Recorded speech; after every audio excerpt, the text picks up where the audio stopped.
네, 빅스텝 단행했다는 게 지난주에 큰 하나의 이슈였고요. 다음도 빅스텝 이야기가 지금 굉장히 많이 나오죠. 빅스텝 거의 뭐 확정적으로 가는 것 같습니다. 왜? 미국에서 여기 다음에 금리를 얼마나 올릴 건가라고 봤을 때 0.75% 올릴 확률이 지금 97%라고 나오죠. 거의 이거 정도면 거의 확정적이지 않을까? 이런 느낌 있습니다. 요거 아까 뉴스 제목에도 요거 나왔죠. 외환위기 없음. 가계 위기가 있을 뿐. 요거 신문 기사가 제 제목을 따라간 것인지 요거 나왔습니다. 자이언트스텝 다음 달 확률 80%인데요. 이 날짜가 최근으로 오면 올수록 확률은 점점 더 높아져서 지금 97%까지 이야기 나오고 있죠. 자, 정기예금 금리 4.6% 하니까 저축은행 뿔났어요. 야, 고예금 금리는 우리 영역인데 너희 침범하지 마라 하고 다시 5%로 껑충 올려버리는 그런 현상도 있죠.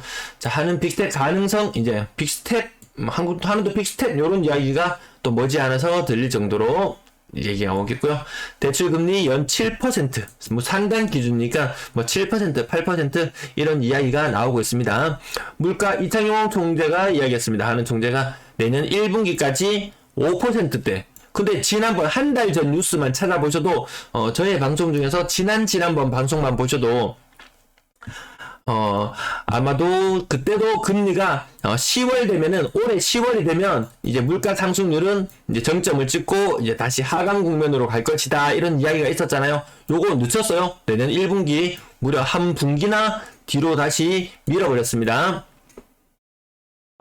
통화 스와프 해달라고 쪼르고 쫄랐는데 안 해주나봐요. 통화 스와프 안 해도 된다 이제.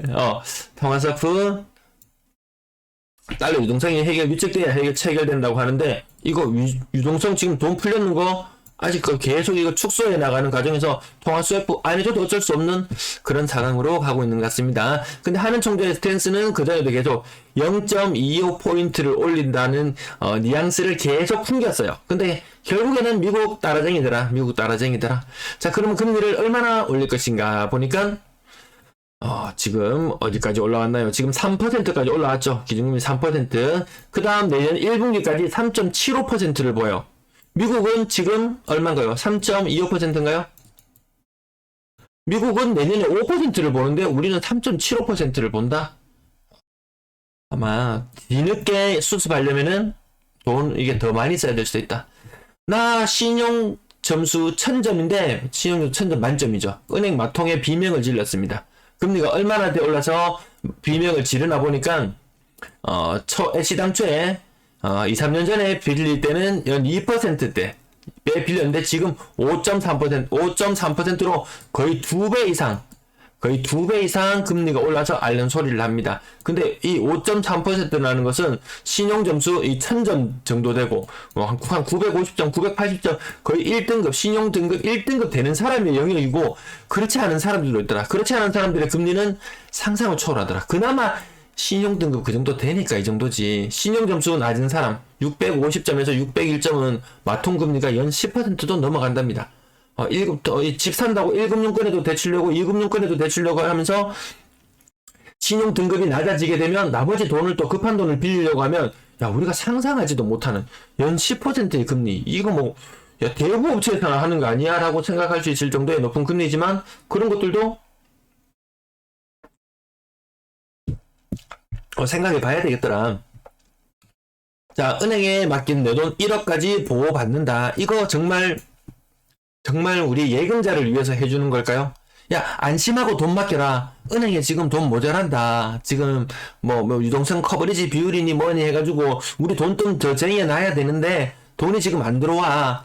돈이 안 들어오니까 우리가 아주 고금리의 은행채를 발행해가지고 지금 돈을 써야 되는 이런 입장이야. 예금자들 안심하고 돈 맡겨 하고 내놓는 정책이 아닐까. 결국 이런 정책이나 이런 것들은 기업이나 더 많이 가진 자들을 위해서 움직이는 거 아닌가. 아마 요거 되겠죠. 1억까지 보호받는 방향 지금 검토 중이라고 하는데 아마 될 것 같은 느낌이 들죠.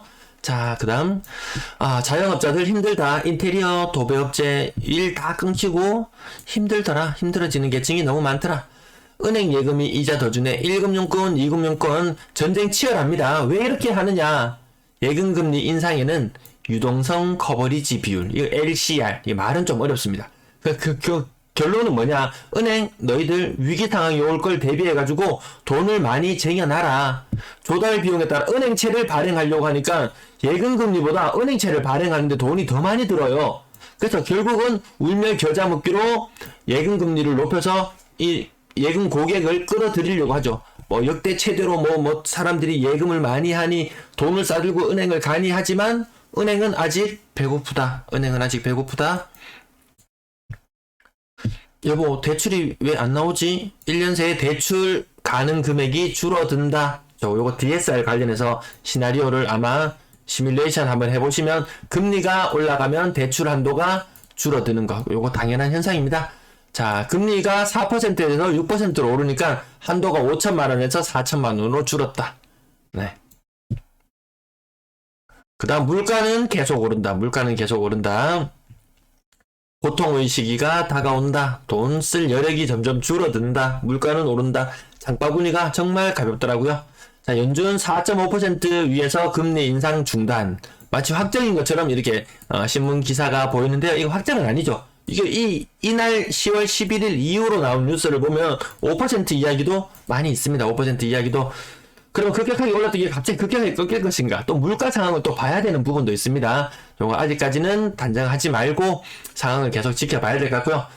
두 번째 빅스텝. 빅스텝 한번 했을 때는 난리였는데 결국에는 빅스텝을 할 수밖에 없는 그런 입장이었다. 자, 경제 손실을 막으려면 금리 인상이 불가피하다고 이야기합니다. 고통스럽겠지만 참아라. 아주 여유롭게 이야기를 하시더라고요. 최종금리 3.5%, 올해 기준으로 3.5%, 내년 기준으로 3.75% 이야기하는데, 제가 봤을 때는 지금 현재 여러 전문가들 많은 사람들이 이야기했을 때는, 그리고 경제 동화가는 상황을 봤을 때는 더 많이 올릴 것 같은 그런 느낌이 계속해서 있습니다. 주담대 8%, 2, 3일 전에 뉴스에서는 주담대 7% 뉴스 제목이 나왔었는데 8% 이야기가 금방 나옵니다. 근데 여기서 좀 무서운 건 뭐냐면요. 요거는 기업의 이야기인데요.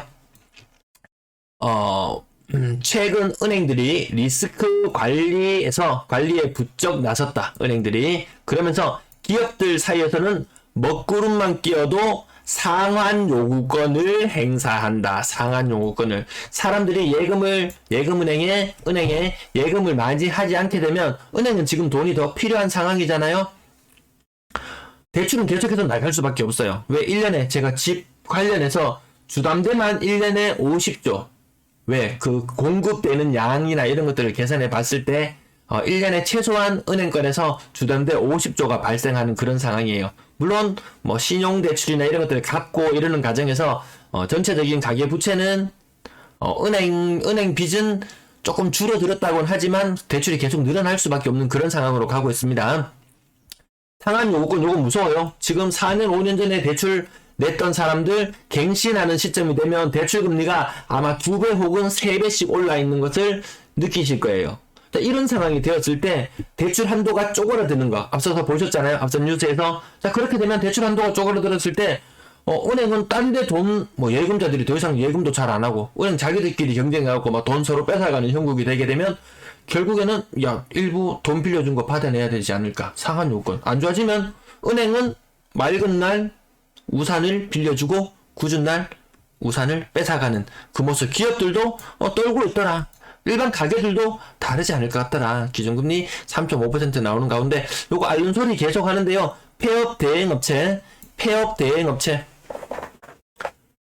폐업위기다. 왜? 이거 물건 쟁여놨는 것들을 팔아야 되는데 요즘 개업하는 것들 인테리어하고 상가 공사하고 이런 모습들 지나다니면서 많이 보이던가요? 잘 못 본 것 같아요. 막 철거하고 부셔내고 다시 짓고 이게 원활하게 될 때는 철거하는 업체들도 재미 많이 봤거든요. 지금은 그마저도 싸더라. 기업도 이제 많이 하지 않더라. 잔뜩 움츠려져 있는 모습. 저축은행하고 서로 싸우고 있는데 저축은행은 높은 금리로 돈을 이미 빌려주고 있는데 여기서 자금 조달하는 비용이 더 들어버리게 되면 그거는 이 수익성이 악화되는 결과만 가져오죠. 저축은행 무섭네요. 최고금리 20%래요. 자, 경제 전반에 더 큰 손실을 막으려면 물가 안정을 위한 금리 인상이 불가피하다. 라고 이야기를 했는데요. 내년 상반기, 중반기, 하반기까지 저런 뉴스가 안 나오면 다행이라고 생각될 정도로 결국에는 한은의 가장 큰 역할 1위, 가장 해야 될 1위가 물가 안정을 위해서 한은이 존재하는 거잖아요. 이 통화량을 조정하면서 물가 안정을 위해서 결국에는 물가가 안정되지 않은 상황이 지속된다면 금리 인상 요 이야기가 아마 내년에도 자주 들려올 것 같은 그런 느낌이 들어요. 자, 한미 기준금리 보시면 미국은 현재 3.75 아마 11월 달이 되면 다음 달이 되면 미국은 어디까지 올라가나요? 이게 4% 최악의 경우에 그래도 소비자 물가지수가 잡히지 않으면 4.75% 이게 끝이 아닐 것 같다. 이 기간이 언제부터 올렸나요? 올렸는 기간이 5월달부터 올렸어요. 5월달 0.5에 시작했어요. 과거 일본이 3.5까지 금리를 급격하게 올렸잖아요. 거기에 한번 견주어서 한번 생각해 봅시다. 그러면 대략 0.5에서 3.5까지 올리면 4% 올리면 이 위기가 끝나야 된다. 근데 올 연말에 4%까지 올리면 끝날 것 같나요? 일본은 과거에 올려서 끝났잖아요. 그래서 저는 이게 4%가 끝이 아닐 것 같다. 그러면 이 3.5%를 올린다는 기준을 어디에 둬야 되느냐? 우리나라 같은 경우에는 1.5% 정도. 미국 같은 경우에는 그 전에 뭐 중립금리 이런 거 이야기할 때 한 1.5% 정도. 미국도 1.5% 정도에서 시작을 해서 3.5%를 급격하게 올린다고 치면은 미국의 금리가 5%까지 갈 수 있을 것이다. 과거의 그런 사례들과 견주어서 5%까지도 갈 수 있을 것 같다.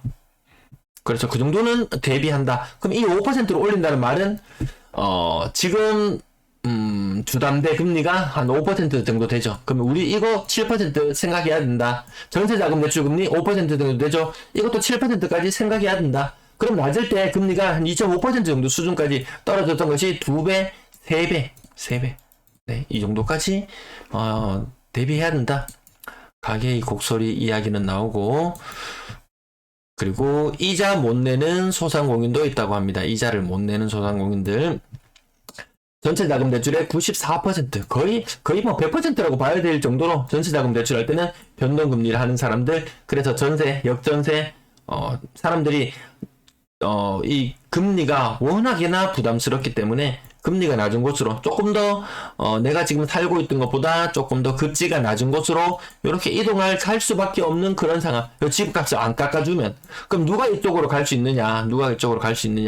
더 비싼 집에 있던 전세를 살던 사람들이 조금 낮춰오고 그럼 결국 아주 비싼 집들이 또 문제가 될 텐데 또 이쯤 되면은 또 어느 정도 또 사는 사람들의 영역이기 때문에 여기를 무시한다고 치면은 어중간하게 붕 떠가지고 있는 이 중간층쯤에 여기가 문제가 생기지 않을까. 그러면 결국 사람들을 붙잡아 두려면은 전세 가격을 낮춰야 될 것이고 그러면 어디가 문제가 생기냐. 집값이 좀 낮은 곳, 전세 금액이 좀 낮은 곳에 또 문제가 또 빈집들이 막 생겨나기 시작하면서 여기가 문제가 생길 것이고 결국 지금 문제는 해결될 수가 없는 그런 상황으로 가죠. 이창용 총재 무시무시한 말 했다. 고통에 대해서는 죄송하다. 전세 대란이 올 것이라고 이야기했던 많은 그 부동산 전문가들이 나중에 미안하다. 지난번에 그 말씀드렸잖아요. 미안하다. 내가 그 잘못 알았는 것 같다. 그럼 끝인 거예요. 이 사람들도 미안하다. 그래놓고 자기 할 일 다 하면 됩니다. 자기 할 일. 결국에는 물가를 경제 전체를 봤을 때는 요 정도 희생은 필요하다. 네. 은행 이자 쏠쏠하다. 그 다음 가계대출이 1.3조 감소. 1.3조 가계대출 감소했어요. 근데 이 세부적인 뉴스 내용을 살펴보다가 보면은 뭐 신용대출이나 이런 것들은 갚아 나가요. 근데 주담대요 잘 보셔야 돼요. 주담대 증가폭이 줄어들었다. 그 주담대는 계속 증가할 수밖에 없습니다. 연간 50조 정말 계속 줄어드는 거예요. 계속 늘어날 수밖에 없는 거예요. 결국 그러면 1년에 50조 근데 가계대출은 감소라고 하니까 50조의 대출을 이렇게 해야 돼요. 근데 이것보다 더 많은 돈을 갚아간다는 말이에요. 그럼 갚는 돈이 60조. 그 60조를 1년에 갚는 거예요. 얼마나 허리띠를 쫄라매야지 60조를 갚아 나갈 수 있습니까? 주담대는 계속 늘어날 것이다. 내년에도 주담대는 계속 늘어날 것이다. 아마 그런 부분들 때문에 은행에서는 서로 지금 돈을 계속 쌓아두려고 하나 봅니다. 불과 얼마 전까지 금리 2%도 안 되는 시절도 있었잖아요. 5천원만 넣어놔도 야, 이거 요즘 신규들 공무원 초봉 200만 원 되나요? 뭐 그 정도 수준이라고 하면은 야, 5천만 원만 있으면은 그 젊은 사람이 한 달 동안 쎄 빠지게 일해야 벌 수 있는 돈이 벌리네. 야, 현금이 왕이네. 현금이 정말 돈 복사기네. 과거에는 뭐 코인이 돈 복사를 하고 주식이 돈 복사를 하고 그런 이야기들이 있었는데 지금은 현금이 돈 복사기네. 현금 가진 사람들이 돈을 복사하고 있습니다. 아무것도 안 하고 있었는데 갑자기 거지가 되었다가 갑자기 돈 복사기가 되었다가 정신없이 돌아갑니다. 물가는 계속해서 올라간다는 이야기. 예금금리 5%. 야, 다음 또 올 연말이 가기 전에 예금금리 6% 이야기도 나올지도 모르겠어요. 대출금리 8%. 예대금리 차, 그 이야기 너무 말씀드려서 좀 지나가고요. 11년 전이 언젠가 2011년, 2008년부터 시작되었던 위기, 계속해서 이어져 나왔던 위기, 이때부터 모든 이제 뉴스들이 과거와 많이 비교하는 모습 계속해서 볼 수 있다는 부분. 1억 넣으면 35만원 돈 따박따박, 골프도 끊고 경차 타고 채서 진고, 한동안 플렉스 한다는 이런 것들이 많이 있었는데, 지금은 짠물 소비. 결국 돈 아끼고 하면은, 나만 아끼면 뭔가 되겠지 하는 것, 그거 아니잖아요. 내가 아끼면 자영업자가 힘들어지고, 자영업자가 힘들어지면 집을 싸게 팔고 나가고, 그러면 시세가 떨어지고, 결국, 야, 이거 해결은 정말 쉽지 않더라.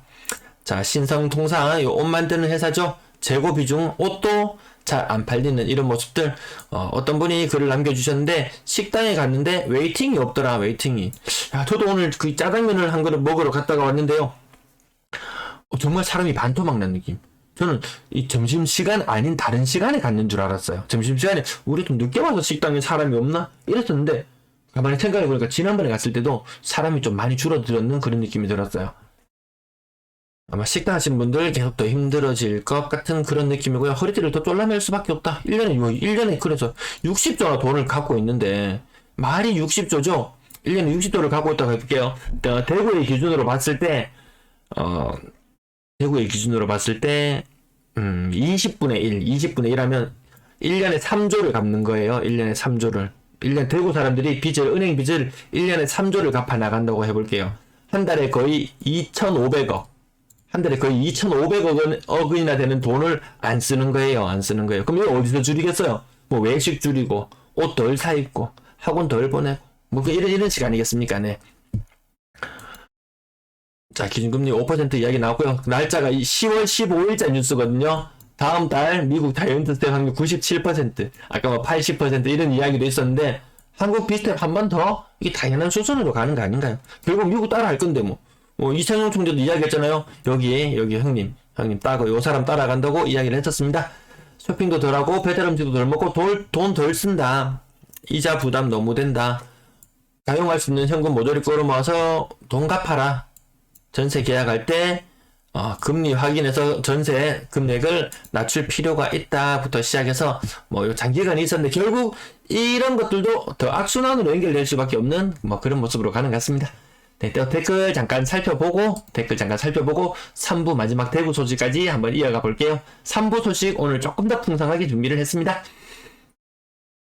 네, 아까 제이워커님 말씀부터 다시 볼게요. 금리가 3배 이상 올랐는데 집값은 많이 떨어지지 않아 도저히 집을 살 수 없음. 네, 주택구입 부담지수 보시면은 집값이 떨어진 것처럼 보이지만 집을 사는 사람 입장에서 봤을 때는 오히려 더 비싸졌다. 더 비싸다고 체감하는 것이 매수자의 입장입니다. 아파트 경매, 고수님 아파트 경매. 네, 경매 상황도 한 번씩 지켜보고 있습니다. 네. 보통 사람은 모기지 80% 정도 갖고 집을 산다. 네, 우리나라 통계는 80%까지는 아니고요. 집을 사는 사람의 절반의 사람이 집값의 절반의 대출을 받는다. 물론 대출을 하나도 안 받는 사람까지 이렇게 다 나눠서 본다면 80%까지 받는 사람도 있겠지만, 우리나라 상황에서는 그렇게 많지는 않은 것 같습니다. 이호선님, 네, 금리가 정말 장난 아니게 오릅니다. 하루가 다릅니다. 그리고 게다가 1금융권, 2금융권 서로 막 경쟁을 하잖아요. 코로나로 인해서 예대율이라든지, 아까 말씀드렸던 LCR이라든지, 이런 부분들. 아무튼 은행에 조금 더 유리하게 적용해주는 부분들이 있었는데, 그걸 다시 정상을 시키겠다. 은행이 조금 더 불리해지는 입장으로 그렇게 바꾸고 있습니다. 캔디 코트님, 부동산도 급락 중이고 미분양도 속출하는데 대구 아파트 분양가는 왜 이리 높은 걸까요? 저거는 제가 또 다음 내용, 다음 슬라이스 넘길 때 한번 같이 이야기해 볼게요. 분양가는 떨어지기 어려울 것 같다. 일본도 그렇더라고요. 보니까 물가 오르는 게 가장 무서운 게 월세가 계속 오르는 중. 네, 월세도 좀 근데 좀 어느 정도 좀 한정은 이제 있는 것 같습니다. 어느 정도 벽은 있는 것 같다. 캐나다는 1인당 20만 불, 5천만 원은 너무 적어요. 20만 불이면 1인당 2억인가요? 거의 캐나다 달러인가요? 예, 저 캐나다 달러는 환산을 잘 못하겠네요. 캐나다 1금융권 정기예금 이자가 4% 초반. 한국보다는 낫네요. 한국하고 비슷한 수준이네요. 네, 캐나다 상황은 비슷한 것 같습니다. 수성백곰님 반갑습니다. 내년 이맘때는 0.5%. 네, 몬스터님 반갑습니다. 안녕하세요. 은행 이자 강제 원천 징수도 없애야 해요. 그러니까요. 이게 뭐 채권 관련해서 이 돈 너무 우리도 좀 일반 가게도 좀 살려 그러면은 야, 그 세금도 좀 깎아주지. 그 결국 나라가 돈이 있어야 운영을 할 텐데 쉽지는 않겠죠. 그 외국인들한테는 채권 시장 우리나라 채권 시장도 규모가 엄청나잖아요. 근데 거기에다가 외국인 투자하고 있는 외국인이 자꾸 빠져나가니까 그런 혜택을 준단 말이죠. 야, 그러면 금리가 높기나 말기나 전부 다 거의 뱅크런 일어날 정도로 돈을 다 뽑아서 각 집에서 금고에 돈을 다 보관하는 상태가 된다면 또 정부에서는 야, 그러지 마라. 은행에 좀 맡겨봐라. 우리가 원천 징수하는 거 이자 소득세 빼줄게. 뭐 이런 이야기가 나올지도 모르겠어요. 근데 이 4%, 5%의 이 금리의 유혹 달콤하잖아요. 네, 캐나다 달러도 많이 올랐어요. 지금 1,050원대. 캐나다 달러도 1,050원대. 지금 다른 나라들 난리 나는 나라들이 많이 있는 것 같습니다. 보니까.